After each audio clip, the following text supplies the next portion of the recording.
नमस्कार दोस्तों, स्वागत है आपका एक झलक इतिहास की में। आज हम उस संवैधानिक मोड़ की बात करेंगे जिसने जम्मू कश्मीर के इतिहास और भारत के संविधान के पन्नों को हमेशा के लिए बदल दिया। वह दिन था 5 अगस्त 2019, जब भारत सरकार ने जम्मू और कश्मीर को मिला विशेष दर्जा अनुच्छेद 370 को समाप्त कर दिया। ये निर्णय क्यों लिया गया, इसकी जड़ें कहाँ हैं और इसके परिणाम क्या रहे? आइए डालते हैं इन सवालों पर एक झलक। अनुच्छेद 370 भारतीय संविधान का एक ऐसा अस्थायी प्रावधान था जिसने जम्मू और कश्मीर राज्य को विशेष स्वायत्तता दी थी। इसकी कहानी शुरू होती है 1947 से, जब महाराजा हरि सिंह ने इंस्ट्रूमेंट ऑफ एसेशन यानी विलय पत्र पर हस्ताक्षर करके जम्मू और कश्मीर का भारत में विलय किया। ये विलय केवल 3 विषयों रक्षा, विदेश मामले और संचार तक ही सीमित रखा गया था।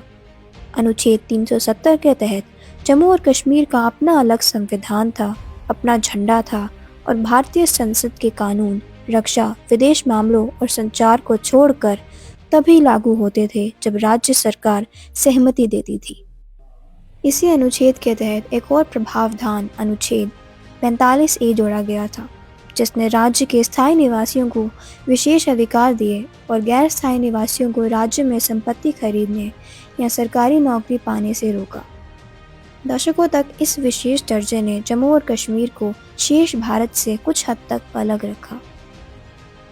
समय के साथ इस अनुच्छेद को लेकर देश में बड़ी बहस छिड़ गई। एक पक्ष इसे कश्मीरियत और संघीय ढांचे की सुरक्षा के लिए ज़रूरी मानता था, तो दूसरा इसे अलगाववाद का कारण और राज्य के पूर्ण एकीकरण में बाधा मानता था। 2019 के आम चुनावों के बाद केंद्र सरकार ने इस पर निर्णायक कदम उठाने का मन बनाया और फिर वह ऐतिहासिक दिन आया, 5 अगस्त 2019।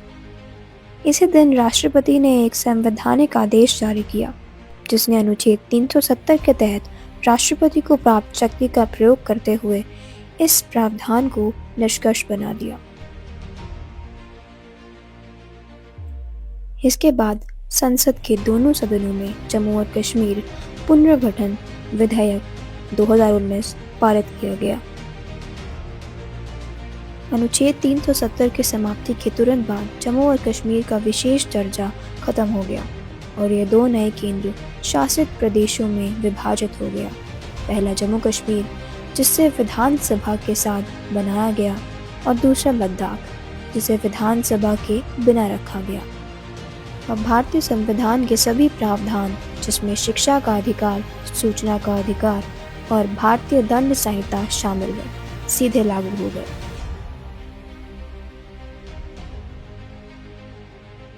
अनुच्छेद 45 से समाप्त होने से देश का कोई भी नागरिक अब जम्मू और कश्मीर में संपत्ति खरीद सकता है और वहां सरकारी नौकरी पा सकता है। सरकार के अनुसार इस कदम से अलगाववाद और आतंकवाद पर लगाम लगी है और क्षेत्र में शांति और विकास का एक नया दौर शुरू हुआ है। इस फैसले को सुप्रीम कोर्ट में चुनौती दी गई थी, लेकिन दिसंबर 2023 में सुप्रीम कोर्ट की संविधान पीठ ने सर्वसम्मति से केंद्र सरकार के फैसले को संवैधानिक रूप से वैध ठहराया। कोर्ट ने इसे राज्य के पूर्ण विलय और भारत की संप्रभुता के लिए जरूरी माना। अनुच्छेद 370 का हटना भारतीय इतिहास का एक ऐसा अध्याय है जिसे आने वाली पीढ़ियां भारत की एकता, अखंडता की दिशा में एक बड़ा और साहसी कदम मानेगी। अगले सप्ताह हम फिर मिलेंगे इतिहास के एक नए पन्ने के साथ। धन्यवाद।